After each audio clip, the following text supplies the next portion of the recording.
It's my nerd world, and welcome to it. On this week's Positively Star Wars show, Clone Wars Season 7 debuted. I'll give you my thoughts on The Bad Batch. Virtual production video of The Mandalorian Season 1 offers some insight into how we could be... How the production around The Mandalorian could affect future Star Wars releases, and it's a good thing, right? Now this is podcasting. The MakingStarWars.net podcast had some tidbits about the High Republic era films and the Kenobi production, so I'll share some thoughts on that. Star Wars Newsnet has a version of the story that was in the Hollywood Reporter, where Lucasfilm has apparently found a creative team for a future Star Wars installment. I'll give you my thoughts on the writers that apparently are working on this new project and the limited details that we have. Go Creative Show sat down with legendary production designer Rick Carter from The Force Awakens and The Rise of Skywalker to take a look at the creative process behind the entire sequel trilogy. A lot of great information in that we'll dive into. We got the release dates for The Rise of Skywalker on digital and Blu-ray and 4K Ultra HD. I will give you the details on that as well. Plus, time permitting, we'll get into one particular listener feedback email that I got that I want to put on the main show. And then, again, depending on how long the news item goes, the news that we have to talk about this week goes, I do have a main topic, and that is why The Rise of Skywalker, for me personally, is the most entertaining Star Wars movie. As always, Positively Star Wars is brought to you by the science fiction space opera series EMBARK. More details about that later on in this week's episode.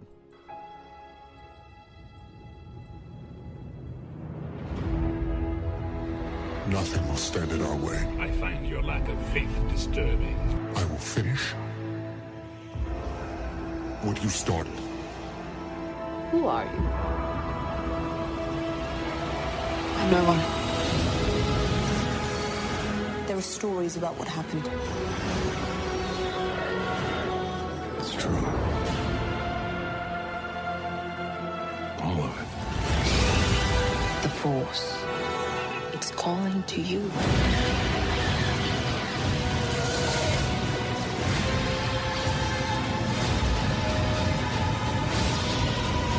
My nerd world. Just let it in.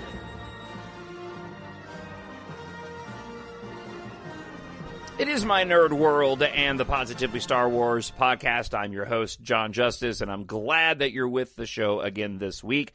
A couple of programming notes before we dive into all the news that needs to be covered about all things pertaining to Star Wars.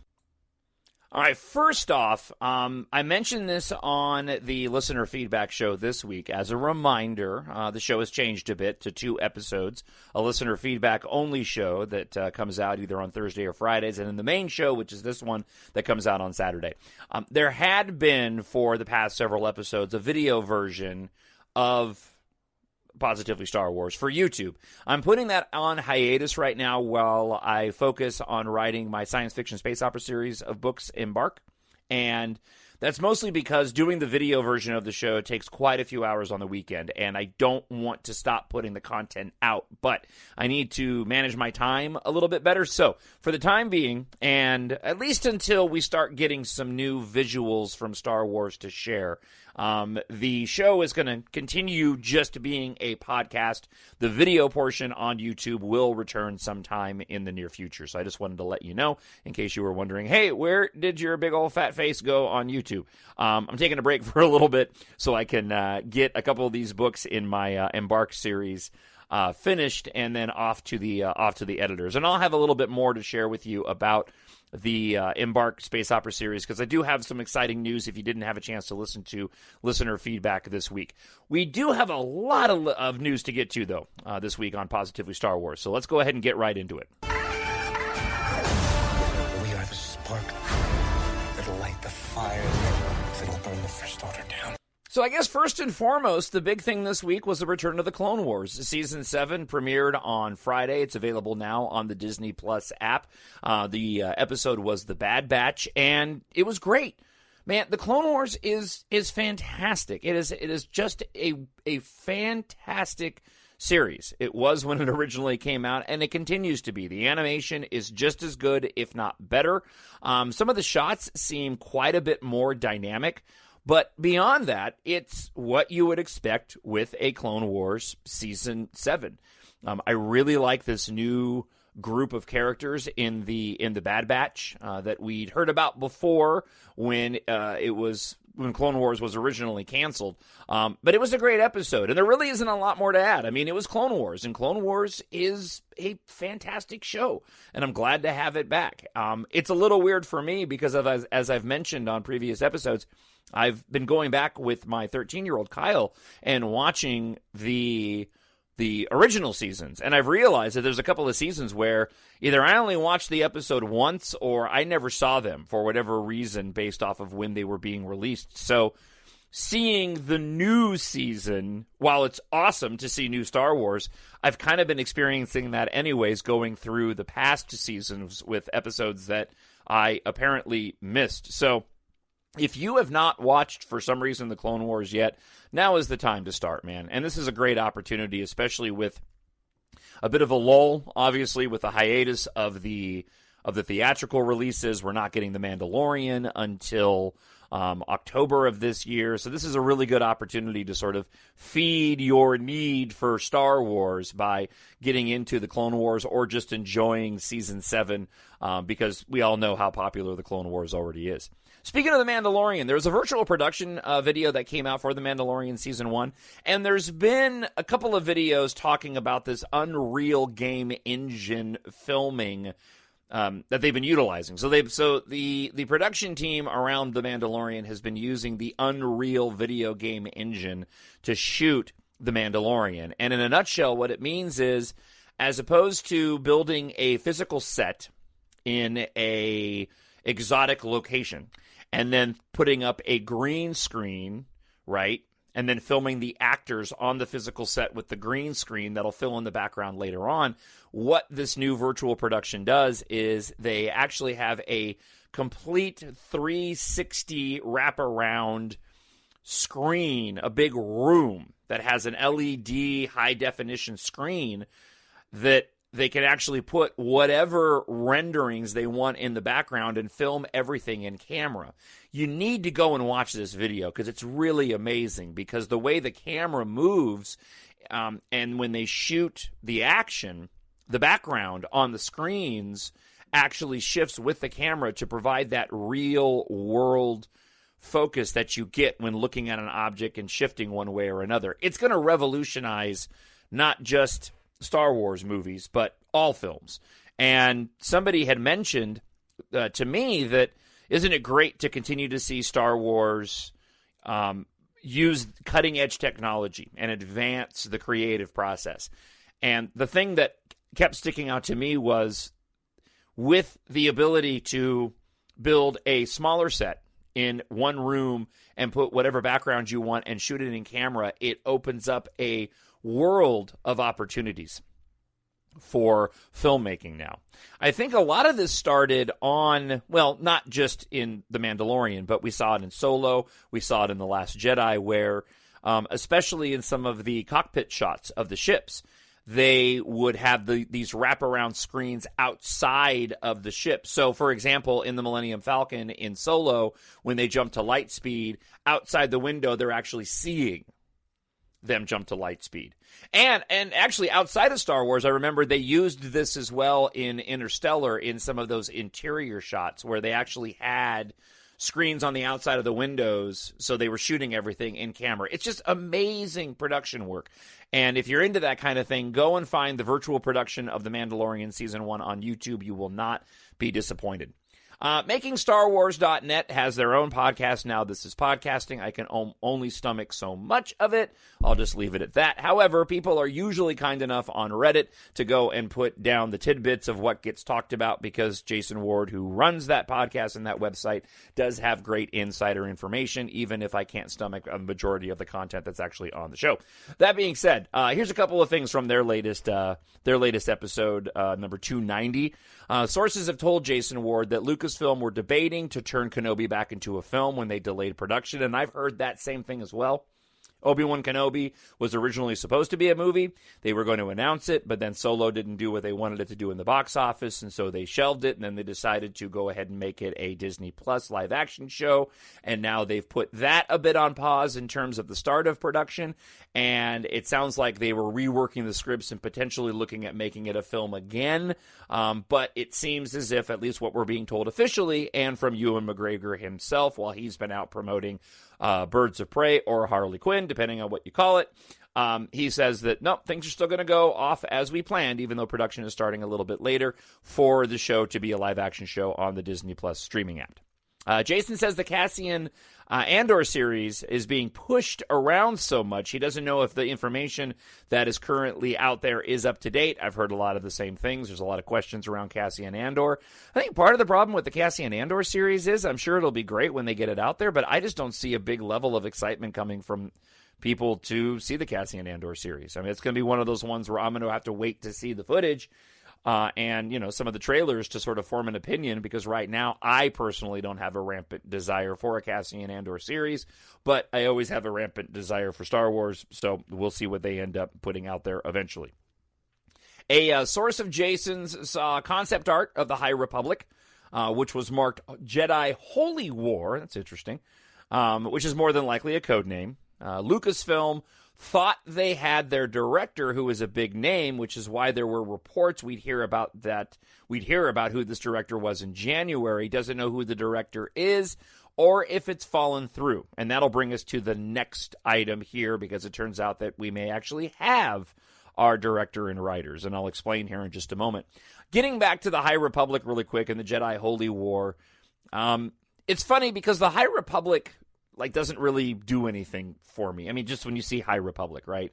Again, it's kind of like Cassian Andor. It's like, what are you going to be doing with the timeline, and where exactly is that timeline? We're supposed to be getting details about Project Luminous coming up, I believe on Monday, if I'm not mistaken, the 24th. So there's been a lot of talk about whether or not with Project Luminous, if we will indeed be getting movie information, and if this literary project has anything to do with a potential movie spinoff. Maybe we'll find something out later this week. Plus, we should be getting a full Star Wars show this week, since they're only doing it once a month now. All right, so this news broke yesterday via The Hollywood Reporter. I'm reading the version from Star Wars Newsnet for you. Lucasfilm seemed to have found a creative team for a future Star Wars installment, as writers J.D. Dillard from the movie Slight and Matt Owens, who was from Luke Cage, are closing in to work on a new project. As of right now, it's not clear if this is a movie for the theaters or a movie for Disney Plus. Now, Bob Iger has said that the theatrical releases are going to stick to, they're going to save the films for movies, for theatrical releases. But at the same time, I also give Bob Iger the right to go and change his mind, and maybe he is speaking specifically about saga films. Either way, we don't know right now if what J.D. Dillard from Slight and Matt Owens from Luke Cage are working on exactly. According to The Hollywood Reporter, Lucasfilm have recruited Dillard and Owens to work on a new project, but as of right now, don't know if it's going to be in the movies or in the theaters. Lucasfilm executives are still in the process of figuring out how to develop and release this new project, while also figuring out what the future of the Star Wars franchise is going to look like. This project, naturally, is unrelated to the film that the Marvel Studios president Kevin Feige is developing for Lucasfilm, and it's different from the Rian Johnson film trilogy, which he has indicated he'll get around to finally making after completing development on the Knives Out sequel. Dillard's involvement for the time being is strictly as a writer, although he did direct the 2016 movie Slight, which he also co-wrote, and he is a protege of J.J. Abrams. The Hollywood Reporter also notes that he was involved in both The Force Awakens and The Rise of Skywalker in small capacities. Lucasfilm have been increasingly wary of directors that lack a long history of experience behind the camera of big-budget movies after issues developing Rogue One and Solo. However, that approach did wonders for the television series The Mandalorian, which is believed to have been a smooth process. We will just have to wait and see. Dillard also co-wrote and directed another movie called Sweetheart, which came out later this year. Other contributors of the team, Owens has had plenty of experience with Marvel TV, between working as a writer and a story editor for Agents of S.H.I.E.L.D. and the Netflix Luke Cage and The Defenders. Owens is also working with Netflix on an adaptation of One Piece, which is the highest-selling manga of all time. All of the projects that Dillard and Owens have been involved with seem to be more modestly budgeted in terms of scale than a blockbuster movie. So if the trend continues, then it would not be shocking if this project ends up going to streaming on Disney+. Deadline suggested the story involved the planet Exegol from The Rise of Skywalker, but that was a case of the telephone game gone wrong, according to Star Wars Newsnet, and it clearly was. The THR report, which broke the story, mentioned Exegol in a joking manner to describe the level of secrecy around the project. The THR writer has since clarified that he was making a joke and that it does not necessarily reflect upon the content of the movie that's being developed. Okay, so what are my thoughts on all of this? Cool. More Star Wars. I don't really have any other thoughts beyond that. I did not see Slight. I heard good things about it. I did not watch any of the Agents of S.H.I.E.L.D. or Luke Cage, so I really can't voice an opinion on the individuals who may be working on Star Wars content. That being said, I will say, I know, it's a shock, right? I'm going to be positive about this. Oh, no. That's why I call it Positively Star Wars, because I like to keep it positive. I will say that I've been so pleased, personally, with all that's been released from Disney and Lucasfilm that I just trust their instincts. So, if these guys are good in their eyes, then, I'll keep an open mind until whatever gets released. And clearly, in my opinion, Disney's got a really, really good gauge on when to make changes and moves, because I thought that Rogue One and Solo both came out great. Would I have been interested to see what the Gareth-only version of Rogue One would have been, or what Lord and Miller were planning to do with Solo? Of course. But I'm completely happy with the products that we got, including The Rise of Skywalker, which at the moment is, for me, the most entertaining Star Wars movie, and we'll talk about that coming up in a bit.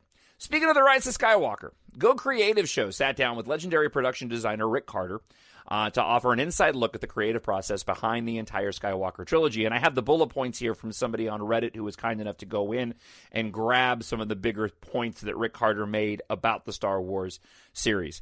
I mentioned this particularly on the listener feedback show, but I'll say it again. There's been so much controversy and negativity in the fandom out on a surface level on social media that it actually tainted my view of The Rise of Skywalker. It didn't make me like it any less, but you can't help but get that feeling that the way that the movie is perceived is that they were kind of flying by the seat of their pants and rushing to get it done and cobbling it together. When, if you listen to this Rick Carter interview and these points that I'm going to share with you in just a moment, that couldn't be further from the truth. They put in a lot of thought into making this movie and making the decisions that they had to make. And as I've said before, and the terminology I've used before, it was a Herculean task to create The Rise of Skywalker. You had to make a movie that not only sat on its own, right, made sense within the sequel trilogy, but also had to wrap up all 9 films. And I really do honestly feel that The Rise of Skywalker checked off all those boxes. And it is a fantastic and incredibly entertaining movie for what it absolutely needed to do. So again, I'll get into a little bit more of that later on in the show. But here's what Rick Carter had to say on this Go Creative show. It was a really great interview. It was like an hour and a half long. It was good stuff. Because he's also been involved in, he worked on Back to the Future. He worked on Jurassic Park. I think he even worked on Forrest Gump. So Rick Carter knows his stuff. He started with TFA while the script was still in development before JJ was there. He was asked to draw up ideas so they can create more ideas from those images. He also implies that this is a normal part of the process. That was also in the documentary for The Force Awakens, where they talk about sort of this guided imagery. Give us images to go and look at to help bolster our creativity, so we have things to draw from. And I'll be completely honest, I go through the art books, all the Star Wars art books, and the art books that I have for like Ready Player One all the time when I'm just looking for some visual cues in writing my EMBARK series of books. I kind of, I look at it and I go, look, this is supposed to be, my stories are also a space opera, set in the distant future, based on Earth, right? Because George Lucas ruined it for everybody by making something in a galaxy far, far away. So if you go and do something like that, you're just doing Star Wars. So I wanted to combine the elements of the things that I love when it comes to science fiction and adventure and romance and storytelling into something that was fresh and new, but that certainly was reminiscent of the things that I love. So I use that concept art all the time when it comes to crafting stuff for my stories. To get a feel of what this trilogy would be, he asked them how strong the Force is, why there needs to be more to the story, and what they think the dark side could do that would be threatening enough for more. One of the visual effects guys said that destroying a star, literally pulling the light out of the sky, is something he thinks would be really threatening from the dark side. JJ liked that idea, and that ended up snowballing into becoming Starkiller Base. He wanted a swashbuckling scene on top of a Star Destroyer back in The Force Awakens. Said the movies are very Western, and he thought it fit. That idea is what ended up being the rescue on Starkiller before coming back to The Rise of Skywalker. And I've mentioned a lot, and when I go through my breakdown again of The Force Awakens, this will be my one criticism of the film. This criticism that I have of The Force Awakens is strictly from a personal perspective of something that I would have liked to have seen, and I've mentioned this many times. I would have liked to have seen a more extensive, linear space battle going on above the Exegol, because I love space battles.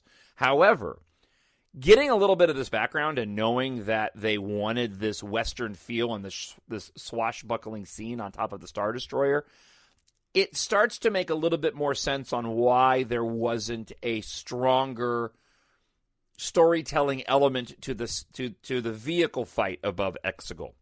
Because the focus really was on, getting to the communications tower, which was turned off, spoiler alert, and then going up and flying to the main First Order Command Star Destroyer and taking that out. And when you look at it from that perspective, you go, okay, so the space battle is actually kind of secondary to what their main goal was, and that was to have this swashbuckling scene on top of a Star Destroyer, which 100% works. If you apply what I was looking for in the space battle, you actually get that in the storytelling of them trying to take down that Star Destroyer and shut off the ability of the Star Destroyers to leave the atmosphere and head through the nebula and out to conquer the galaxy. And I've mentioned this before, that moment when Rey kills Palpatine, and then it's either preceded or I think it's right after that, you get the scene of Finn and Jannah hooking up the gun and pointing it at the command deck. I really thought they nailed the intensity of making that an epic takedown. The shunk, shunk, shunk, shunk, shunk, the way that the cannon fires and the intensity and the angle at which it hits that command deck, and how we see Allegiant General Pride get blown out of the window, I thought worked perfectly. He asked people what they think the Force is. This is Rick Carter. Steven Spielberg apparently answered that the Force is intuition, and how intuition has played a role in his life. Carter wanted to take away what we are told about the Force and rather convey what it is. He wanted to show this to the new generation and then take on a responsibility to confront the darkness if it should rise again, as it did, and find that much of the darkness is not just out there, but it's your own heart, and be able to make a transformation to confront the darkness that's within you as well, so that you can find a way from inside to deal with it, as Luke had to, and as Rey had to, and as Ben Solo had to as Kylo Ren. I thought those were worthy themes in any time, really, but particularly in our times now. And the person writes in parentheses, I just thought that was a nice way to think about it all. And now we get into some really interesting stuff about The Last Jedi and Rian Johnson from Rick Carter. So he had consultations with Rian Johnson before they started The Last Jedi. According to Carter, Lucasfilm wanted directors to come in and tell a personal story with their movies in the same way it was personal to George in his films.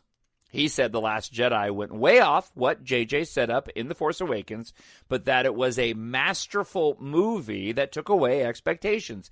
Some people didn't like that, but some people were very invigorated, particularly critics. He says that Rian Johnson, having Luke throw the lightsaber away at the beginning, is telling the audience that they basically need to put their perceptions of where they think the story should go away from the start so you can see what was really important. He basically says that the way it was all brought back to a much more powerful version at the end is what made it better. He addresses how difficult it was to do The Rise of Skywalker without Carrie, but says that JJ was very adamant about her being an anchor for the movie, and that it's her journey from princess to general to mother to losing her son and helping Rey to stop her son from dying, so that she can pass as Obi-Wan Kenobi did with a fulfilled life. Said that her passing and her involvement in The Rise of Skywalker was very important and personal for JJ and for Rian. He talks a bit more about the fandom split, and he says, I'm sorry that people feel like they need to take one side or another. I'm hoping over time what people see, it is quite coherent and, I think, invigorating journey. I think JJ, if he had done all three, would not have probably gone as far in the second act into how the Resistance had fallen at the end. Rey is a nobody, Luke is gone, and what are we going to do? He says that Kathleen Kennedy and the other producer, Michelle Rejwan, did a good job to fit 9 and the Star Wars and the sequel trilogy into the rest of the Skywalker saga as one big story. Yeah, and it really was. There's a lot of other tidbits. They get deep into Exegol and going and scouting locations to serve as the sort of example of what they wanted that arena to look like. Rick Carter gets into the Sith Eternal and the people on the planet and how Rey redirected his Force lightning back at him, which ended up destroying him, and that's how she won. And I really appreciated hearing that from Rick Carter. It's not that I needed any convincing, and it's not that I need anybody else to be convinced, but it was just nice to hear that thought going into it from a person that really likes the way the movie played out and thought the ending was great. It's good to hear how much time and energy went in to think this through, because ultimately, and I'll talk a little bit more about this as we move through some other items, but ultimately, as I always say, this is all subjective, and there is no way that J.J. Abrams and Chris Terrio were ever going to be able to make everybody happy with this final film. It's an impossibility right now. It's not going to happen. People are going to react the way they want to react, and that isn't, if Ben lives, if Rey dies, these are all spoiler alerts, right? If they had a larger space battle at the end of the film, if Rey wasn't a Palpatine and she wasn't, there's all kinds of different directions the movie could have gone, and none of them, and no combination of them, was ever going to satisfy everybody. So you either like what they did or you don't like what they did. It's pretty much that simple. Speaking of liking what they did, I'm liking what I'm seeing when it comes to the physical release of The Rise of Skywalker. From StarWars.com, soon you can bring everybody home. Last year, Star Wars The Rise of Skywalker, the riveting conclusion to the Skywalker saga, electrified audiences, earned more than $1 billion worldwide. Now you can complete your collection and experience the saga anytime you want when Star Wars The Rise of Skywalker arrives digitally in HD and 4K Ultra HD and via Movies Anywhere on March 17th, 2 weeks before it lands physically 4K Ultra HD Blu-ray and DVD on March 31st. Bonus material includes a feature-length making-of documentary, which I can't wait to see, which goes behind the scenes with the cast and filmmakers from Star Wars: The Rise of Skywalker and explores the legacy of the Skywalker saga. Other extended features allow you to dig into the film's Pasana Desert scenes, hear from Warwick Davis as he reprises his role as Wicket the Ewok, and learn about how the creative effects teams created a record 584 creatures and droids for the film, including Dio.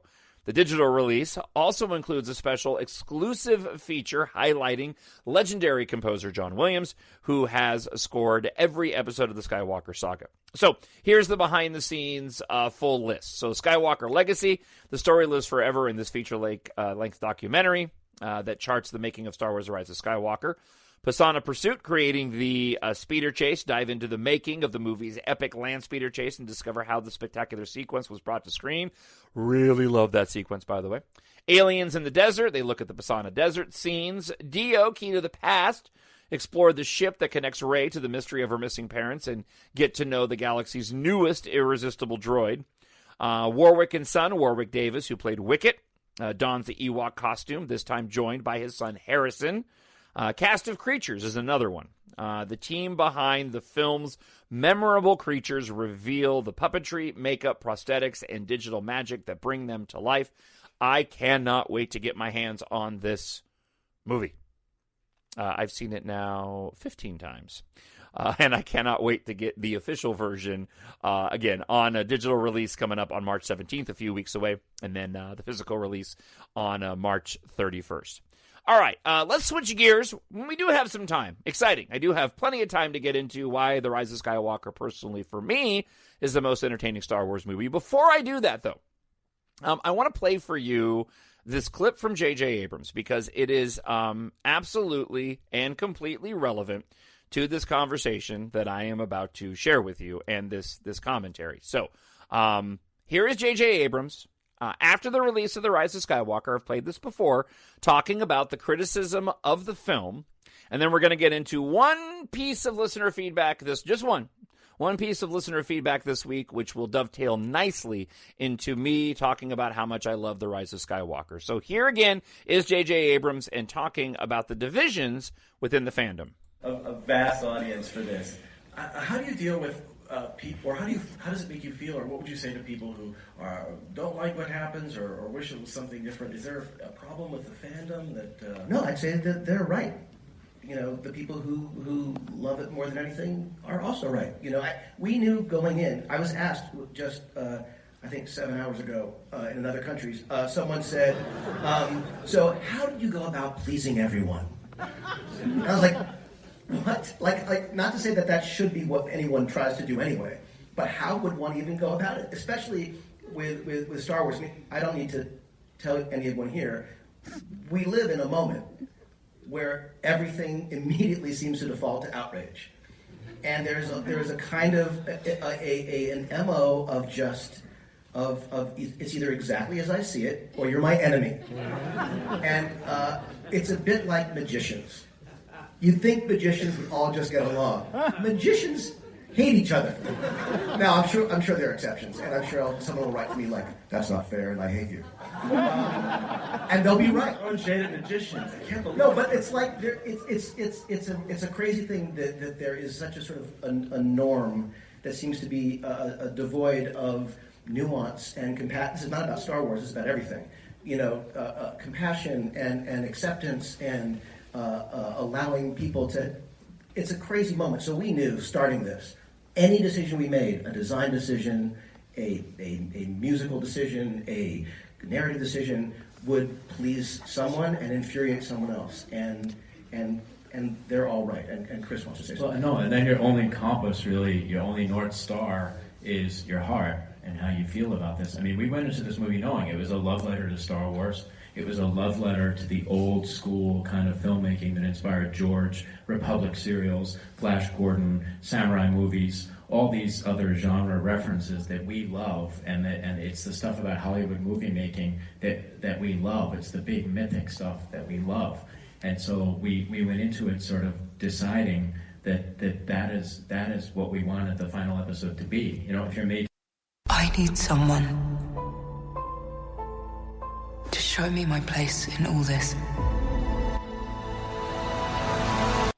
I really love just the directness of which J.J. Abrams and Chris Terrio sort of laid that out, okay? And this spins nicely into a couple of comments that I wanted to share with you before I get into talking a little bit about The Rise of Skywalker to wrap up the show this week. But Llewellyn2844, responding to this week's Positively Star Wars listener feedback show, said this. Now, let me stop here. I'm sorry. I apologize, but I do need to sort of put some context here. So with listener feedback, I had a lot of different questions this week. And there's one great fan of the show, friend of the show, excuse me, Brian Martin, who sends me a lot of great questions. And so a lot of the questions that he was asking this past week, if you missed the show, were just about a lot of the criticisms that have been out there for a while. The sequel trilogy not being planned out. The lack of the all three films feeling like they had a coherent arc to them. Rey being a Palpatine, right? Just kind of all the controversial, what are your thoughts on what gets said about this? And I shared my view of them. Okay. I love Star Wars movies. I like to speak positively of Star Wars movies. I don't think that all of them are perfect. I just simply don't like to focus on the negative, okay? So I just want to reestablish that. I've mentioned many times Return of the Jedi and the end of that film, how the Ewok battle against the Stormtroopers doesn't really do anything for me and doesn't really seem very threatening, and I didn't quite get that or understand that, but it's cool. I still like it. It's fun. The wonky dialogue and some of the pacing and how wooden some of the acting is in the prequel trilogy, totally get it. There are parts of The Last Jedi that slow down a bit too much for me, right? But I still think that movie is a masterpiece, and I like the decisions that were made. This is Positively Star Wars, and I like to focus on the positive. Well, apparently Llewellyn2844 has a problem with that, because this is what they wrote. Even among Disney Star Wars apologists, Jon is in a class by himself. He's simply astonishing, but not in a good way. Then they wrote, because I responded back with a sarcastic, golly gee whiz, sort of thanks kind of thing, right? Okay. Then Llewellyn wrote this. I'm serious. The tortuous headcanon gymnastics you employ in defense of The Last Jedi and The Rise of Skywalker are simply mind-boggling, but perhaps not surprising, since those films are mind-bogglingly bad. Let's assume The Last Jedi is an automobile. Your arguments amount to this. Jon, The Last Jedi is a great car. Me, all four tires are flat. Jon, I don't care, it's a great car. Me, the transmission is shot. Jon, I don't care, it's a great car. Me, the engine is blown. Jon, I don't care, it's a great car. Your analogy doesn't work, and I'll let you know why, and I'll tell you why it doesn't work. You have an opinion. Your view is that The Last Jedi and The Rise of Skywalker are mind-bogglingly bad. We'll just say, for the sake of having to say mind-bogglingly bad again, you think those movies are bad to the extreme. Okay, a couple of things. First off, if we're talking specifically or just filmmaking, your argument would have some merit, but we're not. Because arguably, movies that grossed over $1 billion and were loved by a lot of fans and critics aren't extremely bad. They're subjectively bad to people who don't like them. That's what we're talking about, subjectivity. We're not talking about a film that was shot poorly or things that are blatantly wrong, missing plot points, shots that are too dark, things like that. So, I'm sorry, you can't use the automobile argument in what you're talking about, because the reality is, I say it's a great car, you say all four tires are flat. You'd have to be looking at a car that had tires that had air in them, but in your opinion, there just wasn't enough air in the tires. Right? You say the transmission is shot. I say, no, the transmission works fine. Perhaps you wanted an automatic. This car has a stick shift. The engine is blown. No, the engine runs fine. Maybe you just wanted it to have more horsepower. That's the difference. It's cool. if you think these films are bad. But this exemplifies, in my opinion, the problem that we have in the fandom of people who take too many absolutes. This is your perspective and opinion. If you don't like how positive I am on the show, that's cool, man. I'm cool with it. You don't have to listen to the show. But it's wrong to sit back and make it. It is wrong, I'm going to say, because your analogy does not work. We're not talking about a car that's actually broke down, right? If you had a movie that was actually flawed, like it shouldn't be in the cinema, like the acting was so wooden, like it's The Room, right? Or Ishtar, or something like that. Even then, that doesn't necessarily work, because I'm sure there's people that actually like those films because art is subjective. But if you're looking at a film that just doesn't work, it's got missing scenes, it makes no points via plot, it's got scenes that are shot in the dark, that's a broken car. That is a badly created film. What you're talking about is subjective. And let me add one more thing to this, because it's relevant. We as fans, okay, for me, in my opinion, what it really comes down to when you look at the criticism of films, which everybody is entitled to do, I'm going to keep hammering this point home. Art is subjective. And ultimately, what it comes down to, for the majority of people that don't like these films, of which they're entitled to, they don't like the film in and of itself, so they end up picking it apart. But what they're really doing, in my view, is being hypocritical. If you don't like the film, then don't like the film. If you don't like the choices it made, you don't have to like the choices that it made. But yours isn't necessarily the end-all, be-all because of that subjectivity and the fact that we as fans have accepted so many leaps in logic in Star Wars that it cracks me up when things now get nitpicked to the nth degree. We accepted a long time ago that there could be lightsabers. How did they get that blade to stop? Well, we don't know. It's fantasy. Okay. We accepted a long time ago that power converters and I use lift manifolds in my story. Repulsor lifts, right?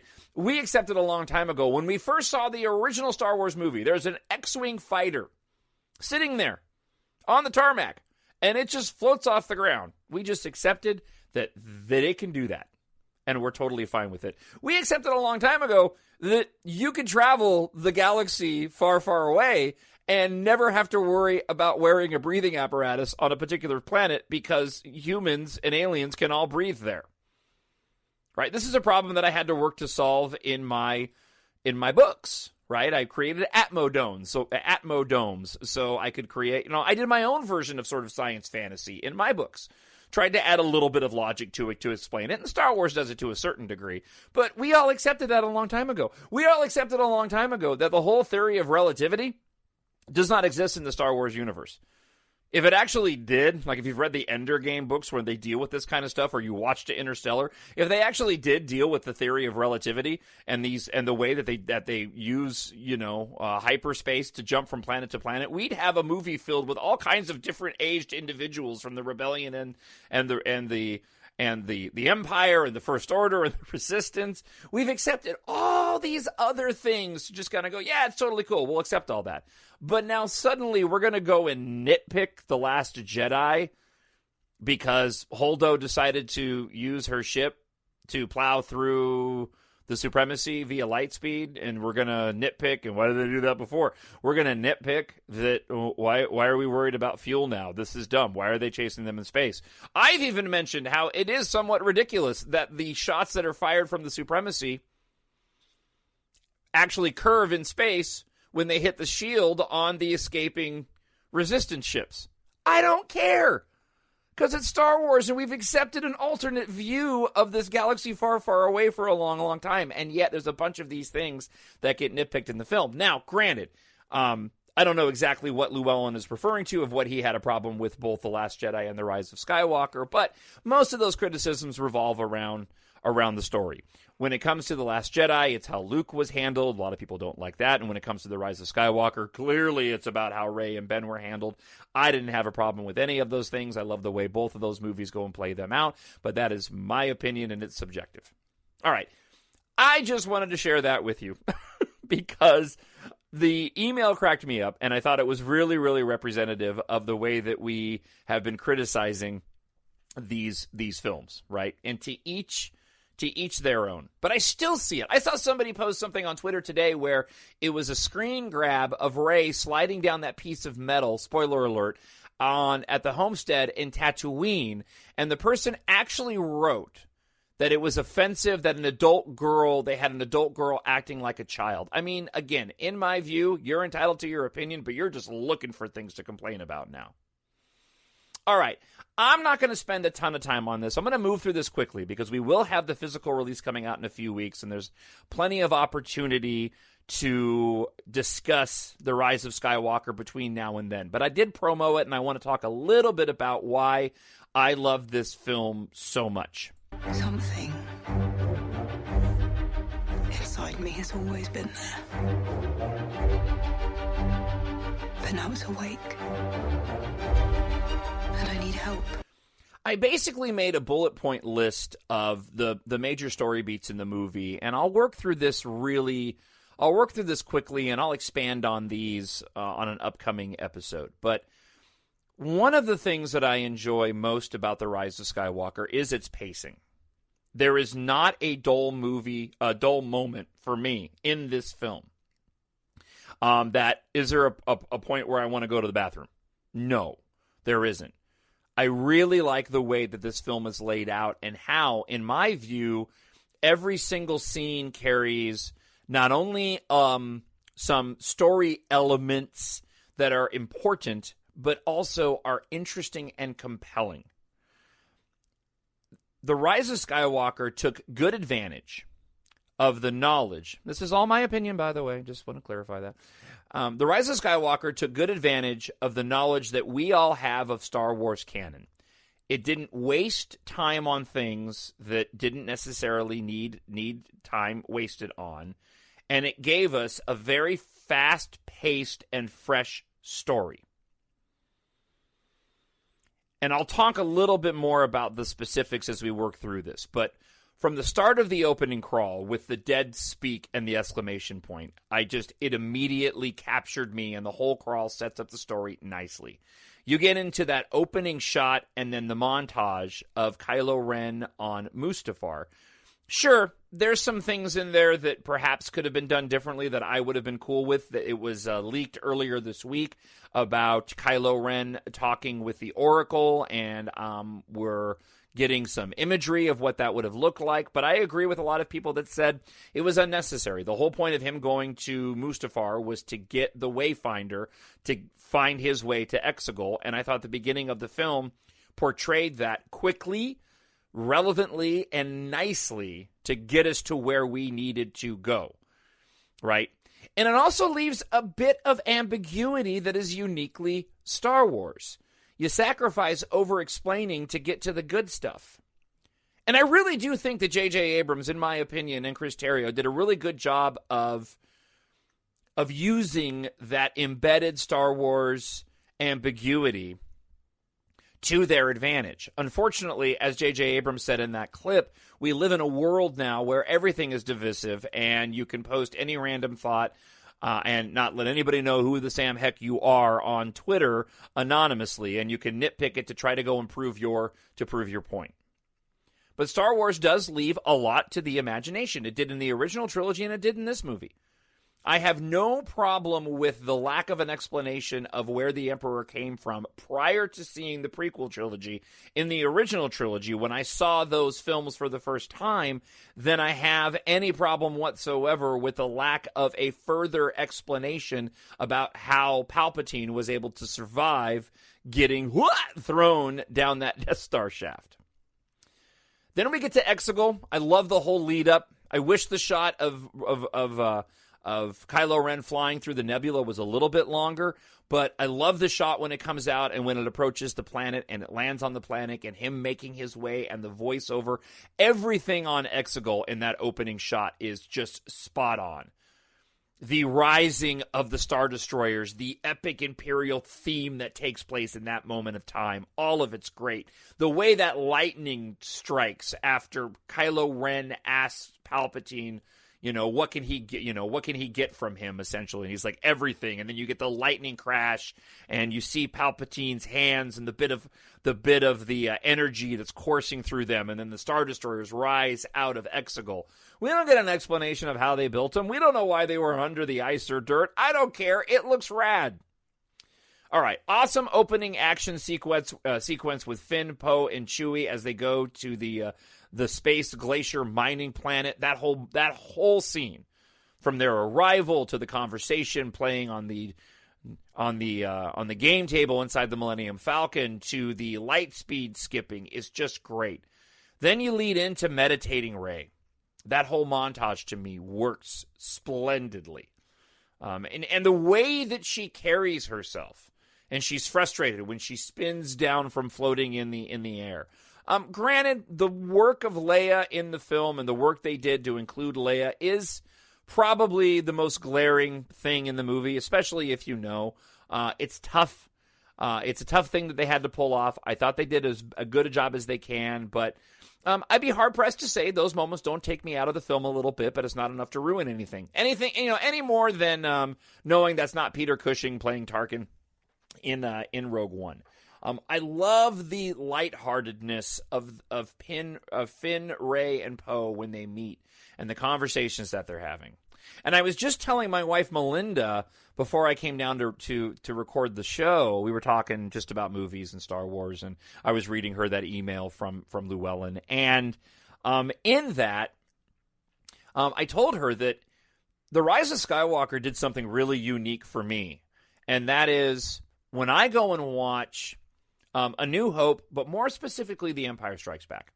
The Empire Strikes Back hits my Star Wars nostalgic core really, really hard. The music in that film is my favorite Star Wars music ever crafted by John Williams. If you're looking at soundtracks, my favorite soundtracks from Star Wars, it goes The Empire Strikes Back, The Rise of Skywalker, and then oddly enough, it's Solo. I love the Solo soundtrack by John Powell. But the musical cues in The Rise of Skywalker give me the nostalgic feels in the same way that The Empire Strikes Back does.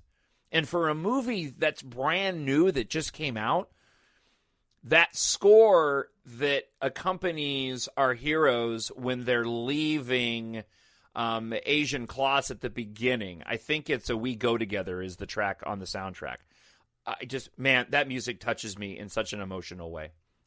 We then move quickly through Kylo Ren and the helmet and then meeting the First Order. I thought that works effectively. You get the idea that Kylo Ren is recommitting himself to the dark side. We get a quick reforging of the helmet. Then we arrive back with the Knights of Ren on the Star Destroyer, and we have that gathering with the First Order officers, and all of that is paced great. Works, it works the way that it's paced. And again, never a dull moment. Everything on Pisana, I thought, again, was paced really well. It was poignant.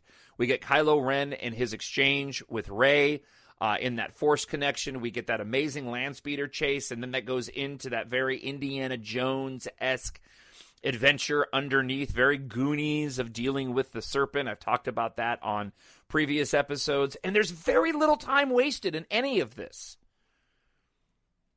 And I like how in the dialogue portions of it, a lot of the dialogue is actually taking place during moments where there is other stuff going on. That entire exchange underneath the ground on Pisana of Finn wanting to tell Rey something and Poe getting involved and Poe talking with Chewie, and prior to that trying to ignite his saber when Rey ignites, or his flashlight when Rey ignites her saber.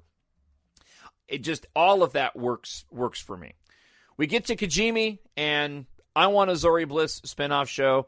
I won't tread the ground that I already went over with that character. I just think that for Kerry Russell to be in that outfit looking phenomenal and be able to express herself in such a way through a helmet that makes me adore that character is just simply an amazing, amazing feat.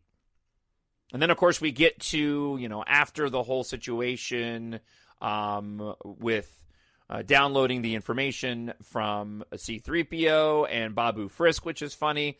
We get all the action on the Star Destroyer. And then it's like game on, man. I know the movie works at a fast pace to get to that point, and it's about the midway point is where we're at. But you get from here to the end of this film, and it slows down a little bit. And I agree. I think the first half of the film kind of gets us going. We got to move through. We've got to get these MacGuffins moving. We got to get this established. And then the moment we find out that Rey's a Palpatine, the movie then really slows down, but still keeps its pace. And then we just take our time and let the story unfold towards this epic finale.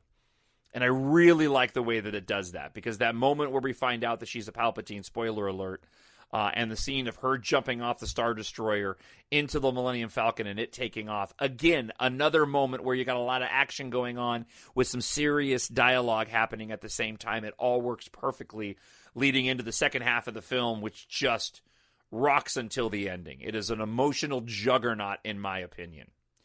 I'm going to stop here, and I'll save the second half of my comments about this film for next week, and perhaps share some of your thoughts about the movie, what you liked, and, we'll talk about what you didn't like. Maybe you can let me know what you think the most entertaining Star Wars film. And I'm wording it that way very specifically, because as of right now, this movie is the most entertaining Star Wars film. If you were to ask me, John, you could take one Star Wars movie on the desert island to watch, it would be a toss-up between this and The Last Jedi, because I think The Last Jedi is, on its own right, a masterful film, and I adore that movie. But they're two very different types of movies. From a purely entertainment, I want some Star Wars fun, I'm going with The Rise of Skywalker for what it delivers and all the different elements that it gets me. Because I really do feel that what J.J. Abrams and Chris Terrio did was it brought the best of what Rian Johnson brought in The Last Jedi, combined with what they started with The Force Awakens, and then everything that came before it. And they put it all in this one amazing, 2-hour, 20-minute finale to this 9-part saga that works as a finale for this great sequel trilogy, as well as a finale for all 9 films. And I'll talk a little bit about that on next week's show, too. I'll put a note in here, because the ending of The Rise of Skywalker, I know at the end of it, I had visions of grandeur, of seeing all of our favorite characters going back to their home planets and establishing where everybody is to close everything up. And I'm actually glad that I didn't get what I thought we were going to get. I'm actually glad that they went the way that they went. I thought that it made for a more reminiscent finale to the series that matched The Return of the Jedi and Revenge of the Sith better than if they had gone the full sort of epic Lord of the Rings half-hour layout of where Chewie ends up and where Poe ends up. And no, they didn't do that. They left that open to your imagination. Again, the ambiguity that Star Wars does so well. And then they gave us this really emotional and poignant, relevant and appropriate ending with Rey saying that she's Rey Skywalker that still just gives me goosebumps. Not as much as when they kiss, but it does give me goosebumps. All right, that wraps up the show this week. Thank you so much for checking out the show. I appreciate it. Just want to mention, again, if this is one of your first times listening and you want to support the show, or if you listen, you like the show, and you haven't had the opportunity or just haven't had the time to go and pick up my EMBARK Space Opera series, I really hope you'll take a moment and go and do that. So here's a couple of notes. Don't go anywhere. A couple of things about the book that I want to mention. First off, the second edition of EMBARK Book 1 is now available. The biggest complaint I had on the first book was that it was a little too heavy on the exposition and took too long to get going.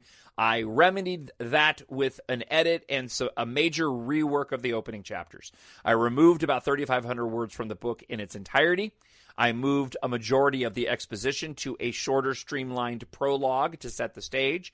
I combined a couple of chapters at the beginning, so now we definitely get into this story faster than we did in the original version. For those that are going, what's the story about? Well, the story is about how in the future, here on Earth, air and space flight culture has replaced car culture. I was very much inspired by the Fast and Furious, and not necessarily the storytelling beats, but the camaraderie of the friends that are in those movies, and also this idea of car culture that dominates those films, or at least the early ones it did.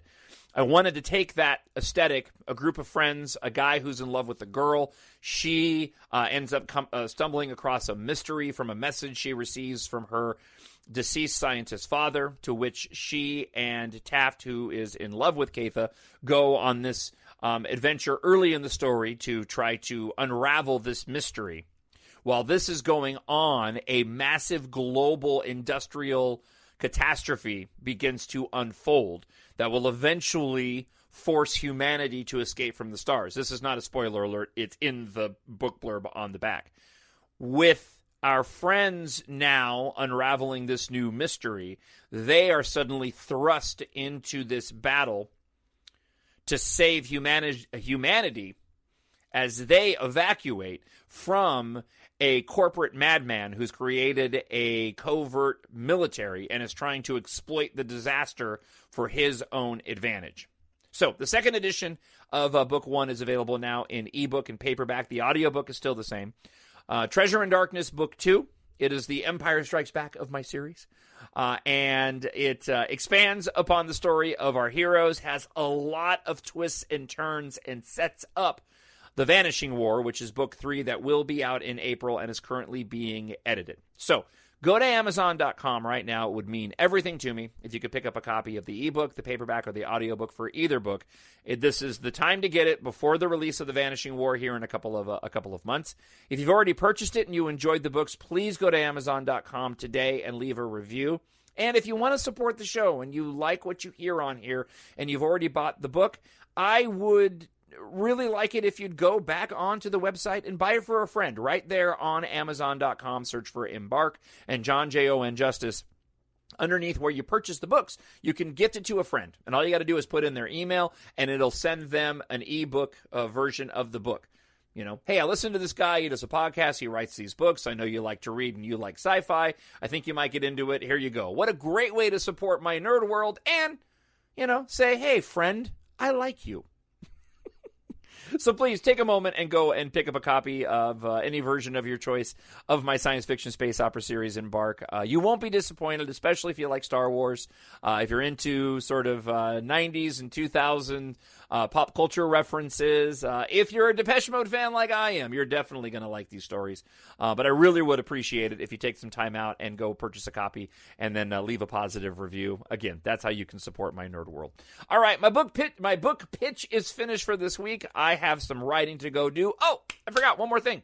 One more piece of news. So, I started writing book 4 in the series, which there's going to be a big time jump after The Vanishing War for book 4. However, book 4 is now becoming book 5. I wanted to get another book out before the end of the year, and I'm going to do that. So The Vanishing War, book 3, will come out here again sometime in, mid to late April. And then a couple of months after that, book 4 will get released. Book 4 is going to be next in the timeline, so it'll be relevant to the timeline. But this will be sort of a one-off story. So think of Star Wars and their Star Wars story movies, and that's essentially what this is going to be. This book will be Title an EMBARK Adventure, and it will be a story that you don't have to read to know the story in the saga in the saga books, but it will definitely be relevant, and it'll be a much shorter story. So that story will be out a little bit later this year. I'm writing it a little bit differently. It's a lot of fun, and it's gonna have a lot of humor in it too. I can't give away the plot details because unfortunately those are specifically relevant to The Vanishing War. And EMBARK books 1, 2, and 3 do sit by themselves as a cohesive trilogy with a definitive ending. But there's room in there for the side stories, which is what you're going to get in book 4. And I'm excited to get all this out there. And this is the reason why I decided to put the video portion of the show on hold for right now so I can get these stories out. So thank you for your understanding with that.